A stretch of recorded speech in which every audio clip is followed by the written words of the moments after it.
嗨，大家好，我是坦平树。今天是2025年2月11号，这期咱们继续沪指、沪 A， 还有胡一金老师啊。今天A 股三大指数集体下跌，截至收盘，沪指跌0.12%，深圳指跌0.69%，创业板跌1.43%，全市成交额16779亿元，较上日缩量816亿，全市场超过3400只个股下跌，1000多只股票上涨。整体看还是一个下跌的走势啊，板块个股出现比较大的分化，尤其是 DeepSeek 板块 ，DeepSeek 这个概念股午后出现了不小的分化，强者恒强，但是有很多股票已经开始下跌，成交量已经慢慢的接近1.5万亿，1.5万亿基本上算是一个分水岭，就是成交量在1.5万亿以上，总体上看还是相对比较安全。一旦跌到了1.5万亿以下，这个沪市又要走慢慢的下跌之路。总体上看，这个沪市由春节这个期间，这个效应，一部电影，一个 DeepSeek， 就这两样东西支撑起了整个资本市场。电影就是哪吒2，因为哪吒2票房成功，这个光线传媒好像已经创新高了，这个可以说是非常疯狂的。就是一部电影票房卖的再好，那个已经成为过去式了。说炒股是炒未来，炒预期。光线传媒今年的业绩很有可能因为这个哪吒2票房不错，它业绩还可以，但是你没有办法赌它明年的业绩还好，所以光线传媒创新高，这都是反映出市场上这种比较不够理性。当然了，这是金融消费者他喜欢，他连东南西北中发白他都炒，好歹这个光线传媒他还有业绩啊，那遭到爆炒也是可以理解，但是要小心这个击鼓传花。还有这个就是 DeepSeek， 这个明显现在已经过热。为什么这么说？一个叫并行科技6天暴涨260%，这什么概念？ DeepSeek 概念股暴涨看似诱人，但是你要记住到底是谁要买单，别被短期的疯狂冲昏头脑。3天30厘米的涨停背后可能是资金炒作，而非基本面支撑。追高容易，逃顶难，盲目跟风只会让你变成接盘侠。为什么是让大家警惕 DeepSeek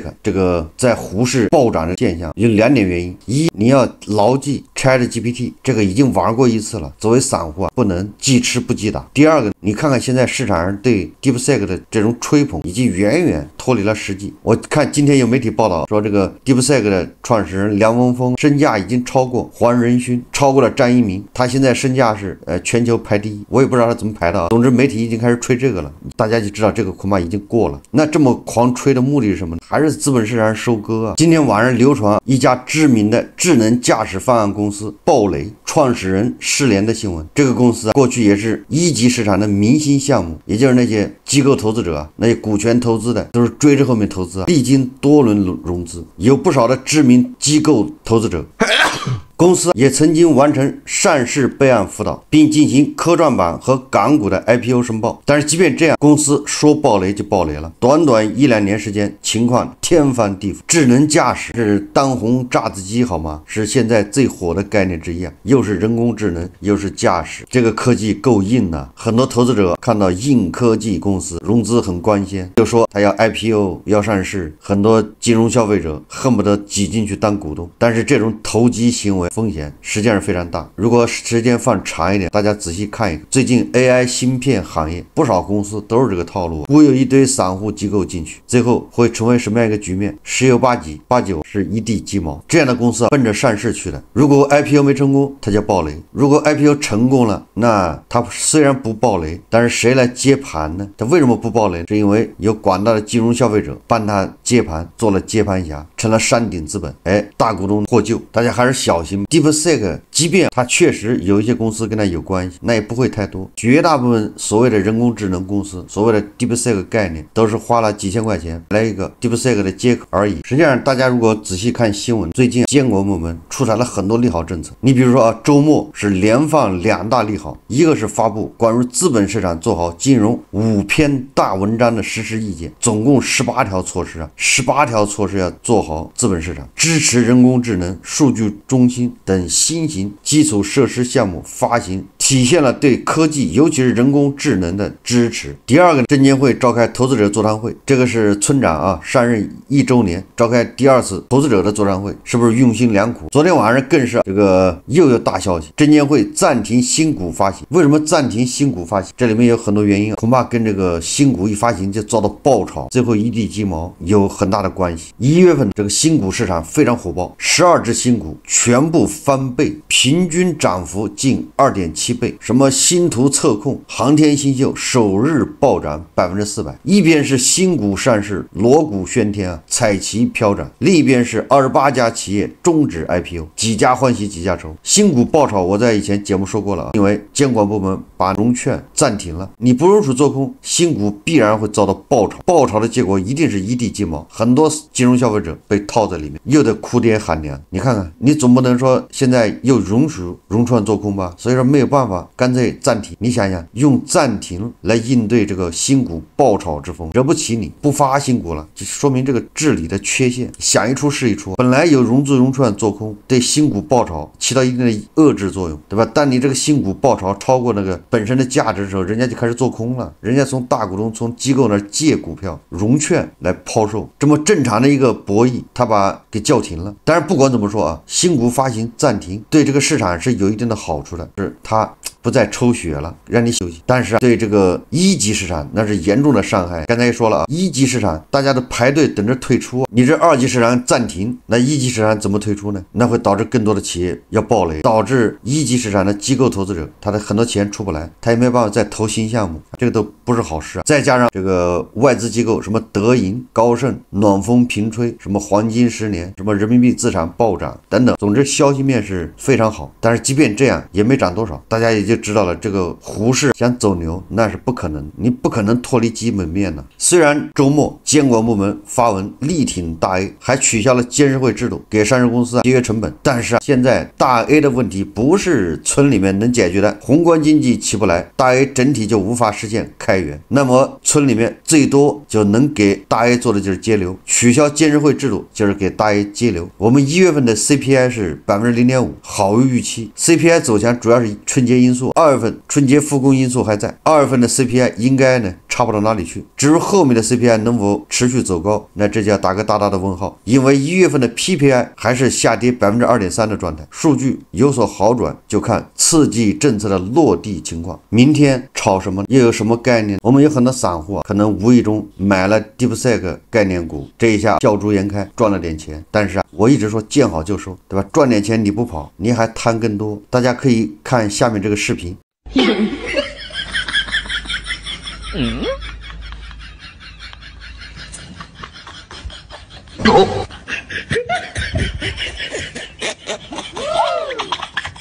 如果不是亲眼所见，我是万万不可相信的。这老六我真的服了。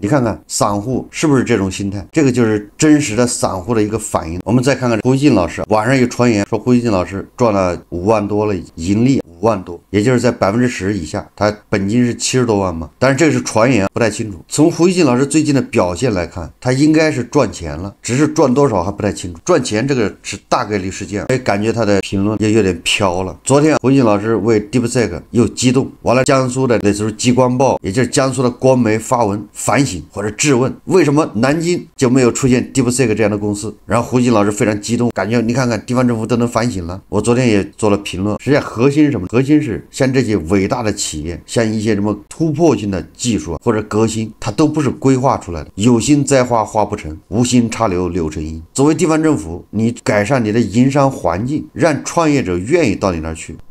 这个少点苛专杂税，对创业者友善一点就行了。而如果你基础条件好，营商环境宽松，那大家都愿意去你那儿，自然就可能跑出一些各种黑马公司出来。但是你要规划，对吧？你看看各个地方政府都规划成各种各样的产业基地，有几个有用的？各种各样的工业园现在都是空着的，各种各样的科技园里面大楼是不是空着的？浪费纳税人的钱。而胡锦老师今天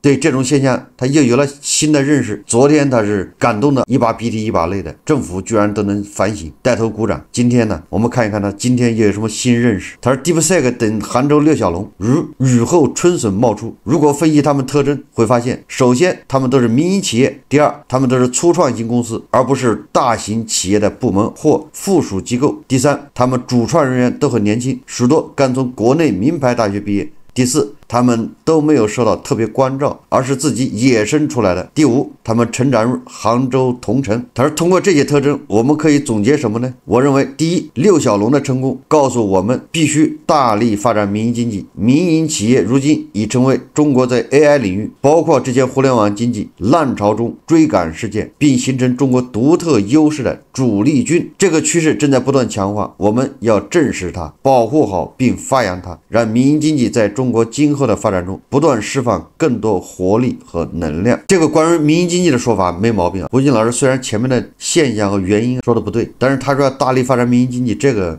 结论是对的。因为什么六小龙，我不清楚什么叫六小龙，我也不知道六小龙有什么成功的地方。一个是还是 DeepSeek， 一个是什么黑中化悟空，是这些吗？我不太清楚。就是什么六小龙，这个是不是媒体包装出来的？但是不影响他的结论。结论就是要大力发展民营经济，让民营经济在中国今后的发展中不断释放更多活力和能量，确保中国在接下来全球竞争中始终保持后劲。其次，事情还昭示我们，初创公司在高科技突破领域正在扮演越来越重要角色。请注意，实现了大模型最早创新的 OpenAI 也是美国初创公司。大公司即使是民企，也都容易滋生保守倾向，而且结构复杂，形成各种各样的官僚主义。而初创公司证明了自己更大胆、更有锐气，适合在大公司顾虑重重而且难以启动的领域异军突起，探出新路。这种说法有部分合理的地方。我以前做过节目，专门聊过同样一个项目是由大公司内部一个团队做，一个部门做，还是由一个小公司初创公司来做，哪一种更容易成功？初创型的小公司更容易成功。道理非常简单，大公司里面一个部门做新项目，那就有点像是革自己的命。大公司本身就衣食无忧，那工资都拿到手软，你让他玩命的去开发新的东西，他也开发，但是他这个动力和压力不足。初创公司什么意思啊？吃了山顿没下顿，融资到不到账还不知道，这个项目黄了，你这个公司就解散了。同样是追猎物，一个是狼，一个是猎狗，你说谁厉害？确实是啊，公司一旦大了之后，层级就变得更加复杂，层级就越来越多，它的各种决策效率都比较低下。比如苹果公司，你说苹果在市场上一些问题，你说反映到库克那儿，再从库克下达指示，这个恐怕就没有小公司快，小公司恐怕就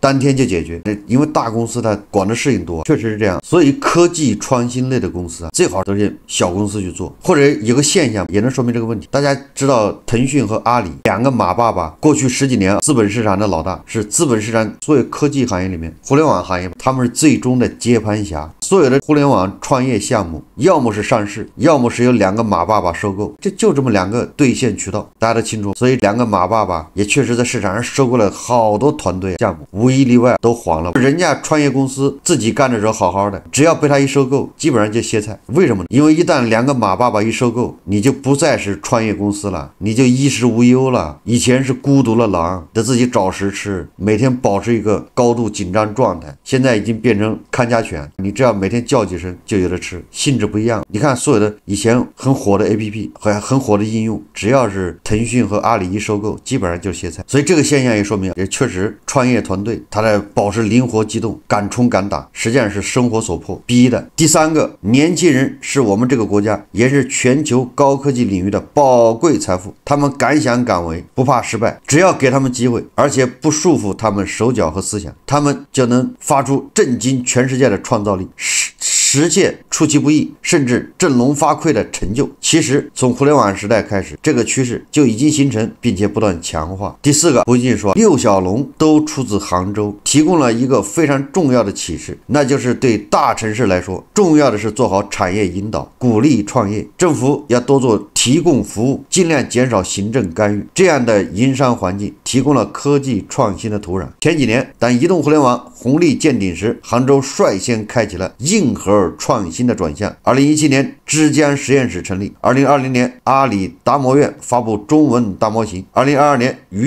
余杭区规划1000亩 AI 产业园，形成算力基建、算法研发、场景落地新三角。胡锦老师这个就属于乱舔了，我有一种芈月的感觉。媒体不知道从哪儿刮起了一股风，在疯狂的吹杭州，这个让过气网红城市不再过气，焕发2次青春呢？这哪有的是？这个 DeepSeek 的服务器，它可是根本不在杭州，人家是在廊坊，团队都在北京，它只不过是公司注册在杭州，恐怕当时因为换方量化就在杭州，注册公司的时候就乱注册的，也不能说乱注册，成立就在杭州，但是它的研发团队都在北京，都是清华北大毕业的毕业生。你这要动动脑筋想一想，你跑到杭州去招清华北大的够呛，你在杭州你只能招到浙大的，或者你连上海的人都很难招，为什么呢？清华北大毕业的在北京上班，他基本上都能解决户口，北京户，即便当时解决不了，大部分落户毕业找到工作基本上都能落户，还有一部分今儿落不了户，他过几年他也能通过积分落户。那你想想，杭州的户口的吸引力大还是北京的户口吸引力大？你要招到更好的人才，你只能在北京招，你公司只能在北京。胡锡进跟着这个风吹杭州，大家自己去想一想，开发一下自己的思路。吹这个城市恐怕不是简简单单为了吹这个城市，也就是我把思路捋一下，吹 DeepSeek， 吹六小龙，实际上是为了吹这个城市，吹这个城市实际上是为了吹这个城市的主政者。说到这儿，大家就知道什么意思了。大家再进一步联想一下 ，DeepSeek 的 CEO 上了什么会，高规格的，哪有那么巧的事？我感觉是在宣传某个人，当然不是 DeepSeek 的梁文峰。这些公司越火，越能突出一个人的政绩。在我的治下，出了这么多伟大的公司，还不能说明问题吗？胡锡进老师说，另外，杭州是中国民营经济最发达、创业氛围最活跃的城市之一。自改革开放以来，它从没落伍过。进入 AI 时代，它厚积薄发，各种储备形式共振效应。杭州的最新一轮成功引起江苏等多地羡慕，它正成为中国城市发展新的典范。江苏无非就是喊出向杭州学习呗，那当然你不学能行吗？拜杭州为师，拜杭州主政者为师。胡锡进都已经退休了，好歹作为媒体记者，他不至于连这个都看不出来，他真是揣着明白装糊涂吗？这背后的推手给我的感觉就差一句话了，一个口号，向谁是谁学习。最后胡锡进老师对 BBC 开始正面报道中国过去10年取得的成功，这胡锡进老师对这个又是大惊小怪。也就是胡锡进老师的观念里面，你西方的媒体如果不骂中国那就不对，一定有阴谋，你骂就对了，说负面的就是对的。美西方的媒体一定要说中国负面，你要说正面的，那就